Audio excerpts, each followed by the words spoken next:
Welcome back to the lab, folks. So today I've got a little bit of an investigation, probably a teardown for you. And what I got here, I've got a Logitech mouse here. It's an M185, and it's my favorite little mouse. I don't like big mice, so the M185 is pretty good. Also, this one here, the M325, are nice as well. Nice size. But I wanted to buy a couple more of them because I've got a couple of scopes here that need or will work with mice. They don't need them, but they will work with them. And so I decided to get myself a new Logitech M185. However, this one I got off of AliExpress for only about $4 US. These ones off of Amazon are about $14 US. Not that that's expensive or not, but I thought, hey, look, I wanted to get one anyway. Why don't we try one of these and see if they're the same? Now, looking at the box here, it does look pretty authentic. I do notice something there. I'll take a picture of this. You're not going to be able to see it, but there is a little anomaly right there. I'll take a close-up of that and show it to you. I don't know if that's on the regular Logitech packages or not. I don't know. But let's open this thing up and have a look at it. All right, here we go. It looks like a Logitech mouse. Looks the same. I'm noticing there's a little bit more space around the wheel here. The wheel feels exactly the same. The buttons are a little bit less travel on this and a little bit more travel on this. Okay, I notice here too, like if you see here's a kind of a gap here. And I've never noticed that. No, it's not there on this mouse. But actually the travel looks like it's about the same, doesn't it? This one's just a little bit stiffer, I guess. And you open her up. It's got the receiver in there. Let's get a battery and put it in here.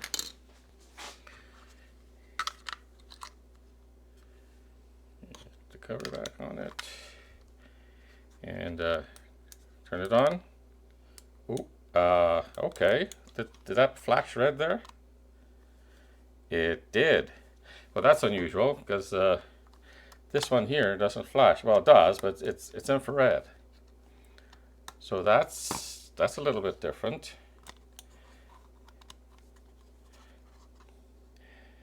It does say they're invisible. Huh. Okay. Well, why don't we tear them down, have a look inside, see what they're like. They both just take one screw. Yeah, different in the battery compartment as well. Slightly different. Not much, but just very slightly different. Let's get a screwdriver. Let's have a look at the new one first. Okay, that's extremely simple. So these are the buttons here, and this is the wheel. Got a little encoder on the side of it. And yeah, this very simplistic. You got one chip on it. A couple of discrete components, a little switch, and this optical device here. Okay, geez, can I get that back to where it's supposed to go? How's it supposed to go? Okay, that goes like that, I guess. And this must go on top of it like this.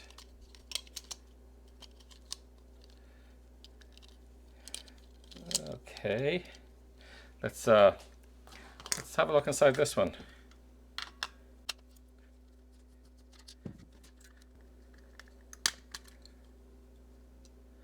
That's very different altogether.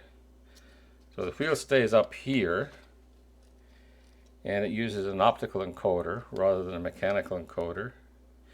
And switches are they're different. They're similar but different. But the board is completely different. It's got a separate module here for the radio, there's a basically a what I'd call a huge difference in the build quality. This has got a proper board. It's identified as Logitech on it. This one does not have a Logitech identification on it. It's got a date on it though, 23/12/15. It's just got a red LED here that shines down through this crystal here. This is, I don't know what they do here. I imagine that this is the LED right here, or that may be the sensor, or maybe the sensor's on the bottom of the board. See, I can't get the board out readily. Hold on 1 second. Okay, so there's two little clips that have to be coaxed in order to get it out, and everything comes out as a unit. And we got another chip on the bottom here. Yeah, so this is a nice multi-layer fiberglass board. And this is not. This is a single layer phenolic board. It doesn't clip in, it just sort of drops into place like that. And it doesn't even seat in there positively. So I'm thinking that this is a fake. It's nowhere near the build quality of the genuine Logitech. Well, let's get them back together and we'll see if it works. Let's see if it's even recognized by the Logitech software. All right, let me just throw all this back together and we'll come right back to that. All right, I will say it's easier to put together than the original. And another interesting thing is that the cases they're not the same. Like this won't fit on here and this won't fit on here. So they are different in some respects. They're not identical. All right, let's put this on a computer and see if it works. Okay, well I have it hooked up here. It seems to be working just fine. Now I've got the Logitech software here. Now it doesn't say unifying on it, so I'm imagining that this Connect utility, which works with the non-unified style mice and keyboards, let's see if that will work with it. Welcome, next. And it's not recognizing it. Here, let me plug it, unplug it and plug it back in. No, it's not recognized by the software. We'll put in a real one here. And you can see it's immediately recognized. Okay, let's put this one back in again and see. Okay, let's see if by any chance it is recognized by the unifying software.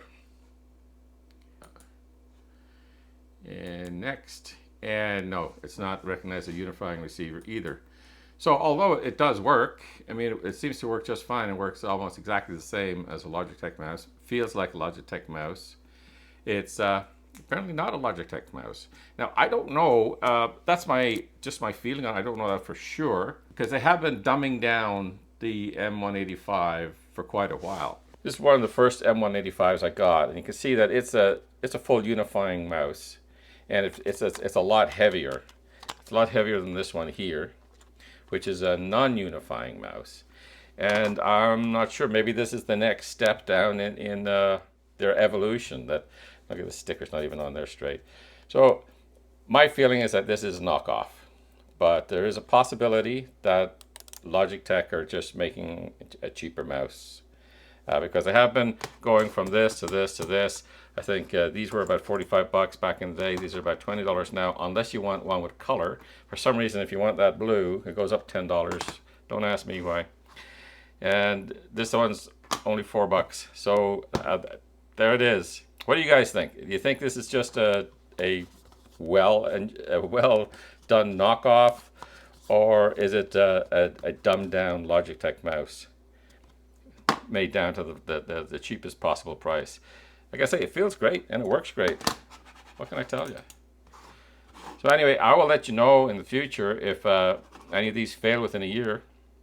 Oh, one thing I will update you on is these tweezers, which I got in my last mailbag video. They're fantastic. These are really, really good. I just use them to put the screws into these things, but they're great tweezers. They feel great in the hand and they work properly. But I've only been using them for a couple of weeks, so we'll have to see in the future. All right, folks, that's all I had for you today. Just a short little video to point this out. If it's a knockoff, it's good. If it's a cheapening down of the product, that's not so good. But we'll see. I did actually get 3 of them, so I'll have a good number of them to see if any of them fail. Thanks for coming out. We'll see you in the next video. Bye-bye.